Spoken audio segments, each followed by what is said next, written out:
Castelli, é um prazer enorme estar com vocês nessa manhã de sábado. Vou falar um pouquinho do tema que me coube. Estatisticamente significante é clinicamente relevante? Então, para a gente entender um pouquinho esse tema, essas são não tenho nenhuma declaração de conflito de interesse nessa apresentação. Então, por que a gente usa a análise estatística para pesquisa? A gente vai voltar um pouquinho para entender o título dessa aula. Então, quando a gente está fazendo uma pesquisa clínica, a gente sempre formula uma hipótese para a gente testar se essa hipótese ela é verdadeira ou não. Então, isso está em todos os livros de metodologia científica. Quando a gente começa pensando num trabalho, numa ideia, a gente formula uma hipótese. Se os grupos são iguais, se os grupos são semelhantes, se existe alguma associação ou não de uma doença em relação ao fator de exposição, a gente sempre está tentando pensar numa hipótese e assim a gente vai testar. Quando a gente testa essa hipótese, a gente é obrigado a usar as nossas ferramentas estatísticas para testar isso. Por que a gente faz isso? Porque quando a gente está usando as estatísticas, a gente está tentando controlar, entre aspas, fatores que, por mais que a gente tente controlar na nossa metodologia, a gente não consegue controlar. Então, claro que no mundo ideal, a gente controlaria, a gente tiraria todos os erros e todos os vieses das nossas amostras, mas a gente não consegue. Então, eu vou dar um exemplo a seguir para vocês da minha tese de doutorado, que ilustra bem isso. Existem fatores que a gente não consegue controlar, como fatores genéticos. Então, quando a gente está testando fazendo uma hipótese aqui no Brasil, a população brasileira ela é completamente diferente de uma população americana, por exemplo, que não é tão miscigenada como aqui. Existem os fatores genéticos que a gente não consegue controlar quando a gente pega uma amostra da população. Hábitos de vida que a gente não sabe ou que a gente não questiona na hora da nossa seleção dos nossos pacientes, esses hábitos de vida, eles podem estar sendo um erro para a nossa amostra. Rotinas pessoais, rotinas de trabalho, tudo isso vão interferir no nosso resultado. Então, esse é um exemplo clássico. Esse é um trabalho meu, da minha tese de doutorado, em que a gente fez fatores de inclusão e de exclusão bem restritos. A minha tese ela foi se aprimorando, né, conforme os estudos estavam vindo, e a gente foi restringindo cada vez a nossa amostra mais, porque cada vez que a gente apresentava um resultado, tinha um revisor ou um coautor atento a isso, falando, mas será que essa medicação sistêmica não pode interferir no resultado? Será que essa medicação tópica não pode interferir no resultado? E a gente foi tentando tirar esses vieses, esses erros, mas a gente colocou, inclusive na discussão, aqui onde está citado para vocês, existem outros fatores desconhecidos que nesse tema, nesse tópico que envolvia sono e glaucoma, alguns tópicos de sono que a gente não poderia controlar naquele momento e que poderiam estar trazendo algum erro para o nosso resultado. Por exemplo, nessa amostra que envolvia sono e glaucoma, eu tirei todos os pacientes, por exemplo, que tinham distúrbios do sono sabidamente, que já usavam medicação, por exemplo, para depressão, que induziam sono, ansiolíticos que podiam alterar o sono. Porém, eu não tirei pacientes, por exemplo, que podiam ter viajado e estavam lá sentindo jet lag recente, ou que usavam alguma medicação que a gente desconhece o efeito dela em relação ao sono. Então, tudo isso podia trazer algum erro para o meu resultado, né?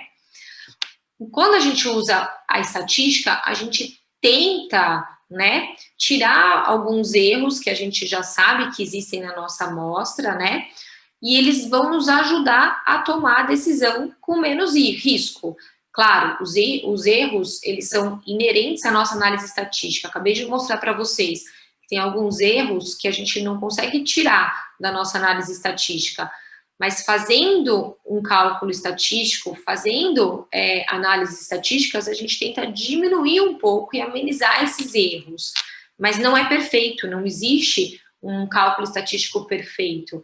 Por isso que esses estudos, essas análises estatísticas, elas têm que ser muito bem interpretadas.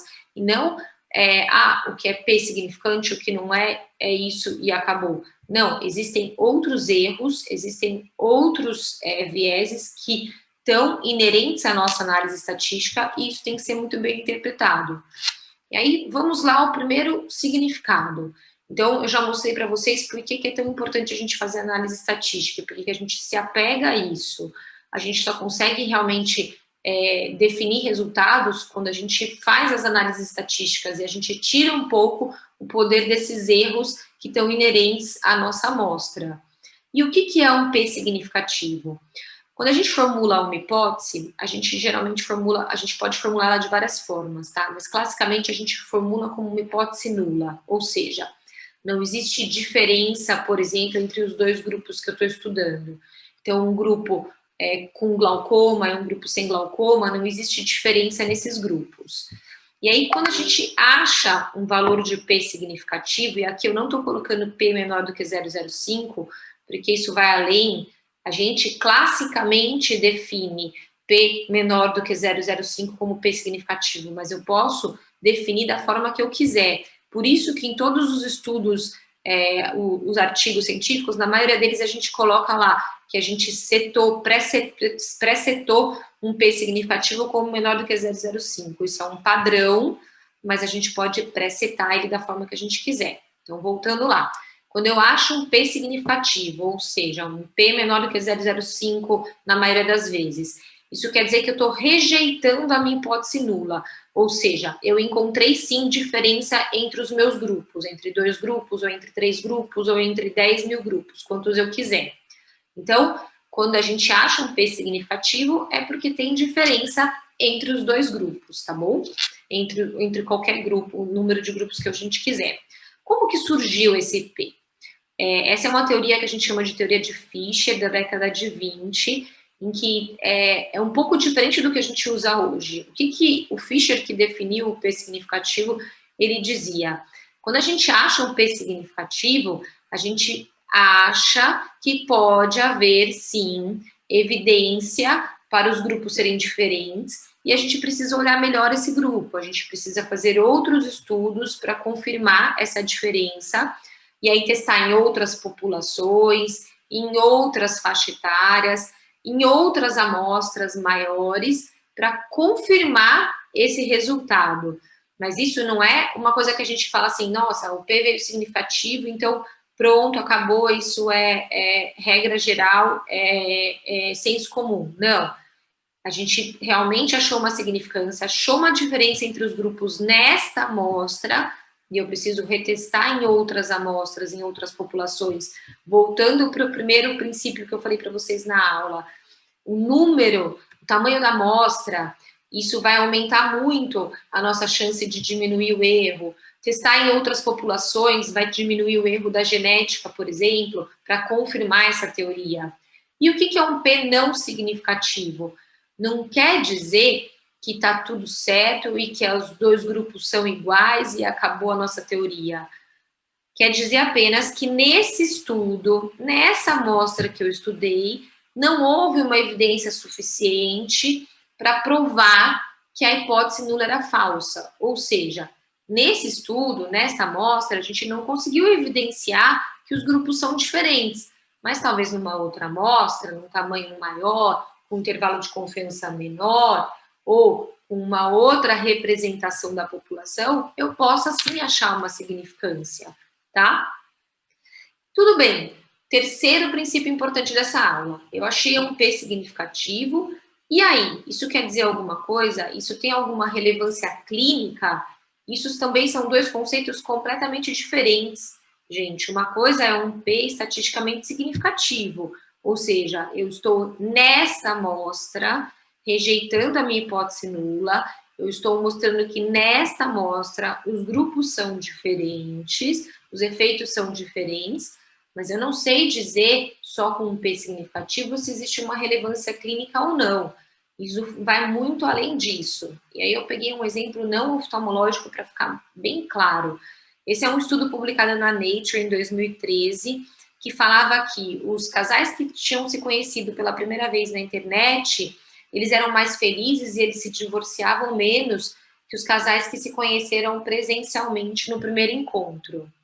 E aí eles estudaram mais de 19 mil pessoas nos Estados Unidos e eles concluíram: casais que tiveram o primeiro encontro online são menos propensos a divórcio. E aí ele colocou o valor de P ali.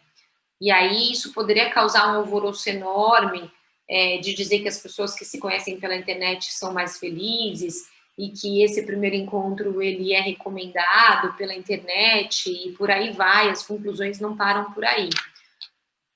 Só que quando a gente olha os valores que levaram a esse valor de P, a gente vê que as taxas elas são muito pequenas, ou seja, a taxa de divórcio de um grupo para o outro foi de 7,6 para 5,96. E a satisfação que eles falam no texto, como que eles mediram, de forma de questionários de autorrelato, foi de 5,48 para 5,64, numa escala que vai de 0 a 7, ou seja, a diferença, a magnitude da diferença foi muito pequena. Vocês conseguem entender? Provavelmente esse valor de P que foi significativo é porque o N, o tamanho da nossa amostra, nesse caso, era enorme. Então, teve uma significância estatística entre os grupos, mas a implicância clínica disso é mínima, é minúscula, de 5,48, que é quase 5,5, foi para 5,6. Foi uma diferença de 0,1. Isso não tem uma relevância clínica nenhuma. E é isso que a gente tem que prestar atenção. Nem sempre um resultado estatisticamente significativo vai trazer alguma relevância clínica. E eu vou colocar para vocês mais alguns outros exemplos no decorrer dessa apresentação. E aí, a definição e o parâmetro que foi criado por Fischer em 1920, ele mudou muito nos últimos anos. A gente criou quase que uma ditadura mesmo do P significativo. A gente estrangula os nossos pacotes estatísticos para ter um P significativo e para conseguir uma publicação, o que não deveria ser. Hoje em dia existe uma tendência muito grande da gente só aceitar trabalhos estatisticamente significativos e não se preocupar com a relevância clínica. Esse é o grande problema. Então, existem inúmeros estudos. O Felipe Medeiros, que foi o meu mentor nos Estados Unidos, né, onde eu fiquei fazendo meu fellow, ele tem uma aula muito bonita só de P significativos com poucas relevâncias clínicas para os estudos de MIGS, que são as cirurgias mais atuais para glaucoma, por exemplo. Hoje em dia existe um boom muito grande de estudos com as cirurgias minimamente invasivas e com resultados estatisticamente significativos, mas quando você vai olhar a magnitude da mudança da pressão intraocular, é de 0,1, 0,2. Então, ele dá uma aula muito bonita, só mostrando exemplos desses artigos e mostrando que a gente tem que ter uma consciência crítica muito grande ao ler esses estudos, né? Hoje já existe uma tendência de muitos jornais em publicarem estudos e resultados negativos. Eu achei 2 exemplos para vocês, só de jornais que publicam resultados negativos. E assim, como que eu vejo isso? Os resultados negativos, eles são essenciais, eles precisam ser apresentados, porque isso economiza tempo dos cientistas, dinheiro de todas as instituições, que se eu vejo um resultado negativo numa amostra grande, num intervalo de confiança pequeno, com uma relevância clínica importante, eu não vou precisar replicar esse estudo no futuro, eu não vou precisar gastar dinheiro de uma instituição, tempo dos pesquisadores, tempo dos próprios pacientes para publicar um resultado negativo. A gente já viu que não existem diferenças naquela medida, naquela população, com uma população grande, bem representada e já replicada em outras amostras. Então, os resultados negativos, eles são muito importantes, talvez tão importantes quanto os resultados significativos. E eles fazem com que a gente crie os raciocínios posteriores de uma linha de pesquisa. Então, a gente precisa entender isso e precisa dar valor para os resultados negativos também. E aí a gente vai para 4 pontos extremamente importantes aí. A gente tem que prestar muita atenção no que eu acabei de falar. Nem sempre um valor de P significativo fecha qualquer raciocínio e qualquer linha de pesquisa. A gente precisa levar em consideração, sim, outros parâmetros da estatística. A magnitude do efeito, que eu acabei de mostrar para vocês, às vezes um valor estatisticamente significativo vai levar a uma magnitude do efeito muito pequeno em relação à nossa prática clínica. E aí eu dei o exemplo e volto a falar. São as medidas da pressão intraocular. Tudo bem, teve uma significância estatística entre 2 grupos, mas a melhora da pressão foi 0,1 foi 0,6 milímetros de mercúrio em 10 anos. Será que isso existe? Será que vale a pena a gente estrangular dados para ter isso? Levar em consideração sempre os intervalos de confiança, gente. Para quem não entende muito bem intervalo de confiança nada mais é do que a nossa magnitude de incerteza. Se a gente tem um intervalo de confiança muito grande, a nossa incerteza é muito grande. Se a gente tem intervalos de confiança muito pequeno, muito provavelmente a sua amostra ela vai representar muito bem a nossa população geral. Lembrem a diferença de amostra e população. Então, se eu quero fazer um estudo brasileiro, a única forma de eu fazer um estudo populacional é fazer o censo. Por que a gente não faz censo em todos os nossos estudos? Censo é caríssimo e leva muito tempo. A gente tem que examinar todas as pessoas, todos os brasileiros do nosso país, desde a comunidade ribeirinha até as pessoas do sul, do nordeste, do sudeste. É muito difícil fazer um censo. Então, geralmente a gente pega uma amostra e a gente tenta fazer com que ela represente a nossa população toda. Então, se eu tiver uma amostra com intervalo de cansação pequeno, muito provavelmente essa amostra está sendo bem representativa, ela está representando bem a nossa população. Quanto maior a nossa amostra, e aí vem esse terceiro ponto, o tamanho da amostra, mais fidedigno vai ser o nosso estudo. E talvez mais valores significativos de P a gente vai conseguir. E o poder do teste estatístico utilizado. Então, a gente tem que escolher muito bem o nosso teste e muito bem o nosso poder, para diminuir cada vez menos o nosso erro amostral e o nosso erro da nossa análise estatística, que eu vou falar lá na frente para vocês. Segundo ponto importante, não achei um P significativo. Volta e tenta achar quais foram os motivos, quais foram as causas. Tenta desenvolver um estudo secundário corrigindo isso. Eu gosto muito de fazer isso. Quando eu mando um trabalho para uma revista boa e vem um monte, por mais que ele seja negado, vem um monte de crítica do revisor e críticas construtivas, na hora eu já desenho um segundo estudo. E aí a gente vai criando as linhas de pesquisa e a gente vai fortalecendo a nossa ideia, a nossa linha de pesquisa, porque a gente aprimora a nossa metodologia. Então, será que eu não consegui um número suficiente? Será que eu calculei o meu poder amostral errado? Será que o método de coleta foi certo? Será que a nossa análise estatística foi feita errada ou foi feita certa? A gente mais vê erro de análise estatística quando a gente revisa um trabalho. Muitos autores, muitos pesquisadores não sabem a diferença de um teste de correlação e um teste de regressão linear, o que é associação, o que é correlação. Então, muito cuidado com o teste estatístico que a gente está usando. E aí vem de novo o título dessa aula. Se o resultado veio positivo ou não. Existe alguma aplicabilidade clínica para isso? E aí eu coloco um estudo muito famoso na nossa área, que a gente fala muito, a gente discute muito na nossa prática clínica, na nossa conduta cirúrgica, né? Que é o estudo do Eagle, que foi publicado no Lancet alguns anos atrás. Esse não é o main outcome dele, não é a principal medida dele, mas ele avaliou, sim, por exemplo, qualidade de vida nos pacientes que fizeram iridotomia versus extração do cristalino, né, a cirurgia de catarata.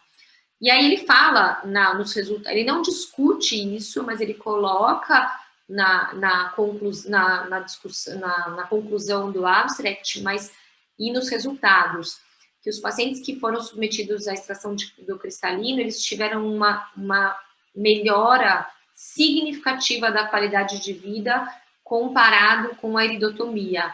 Mas aí, quando a gente vai ver a magnitude dessa melhora, essa diferença entre os grupos foi 0,05, numa escala que vai de 0 a 100. Será que existe uma implicância clínica para isso? Será que se a gente comparar realmente clinicamente, os pacientes vão perceber que houve uma melhora maior no grupo da catarata em relação à iridotomia? Com certeza não. Uma diferença de 0,05 entre os grupos? Com certeza não. E aí, se esse resultado, ela indica alguma direção a se seguir. Então, é exatamente isso que eu já falei para vocês. se o P veio positivo, ou se o P veio significante ou não, isso é a direção que a gente vai seguir, olhando todos os outros parâmetros, intervalo de confiança, tamanho da amostra, variações de amplitude, outros parâmetros do erro amostral, e aí sim a gente vai seguir tentando comparar os grupos de alguma forma ou de outra. Mas ambos os valores, P significativo ou não, a gente vai ter como ter uma direção a se seguir, e não um P significativo vai ter uma direção maior ou menor do que um P não significativo. Tá bom? Era isso que eu queria falar. É um prazer estar com vocês aqui hoje. Muito obrigada pela oportunidade, muito obrigada pela comissão científica.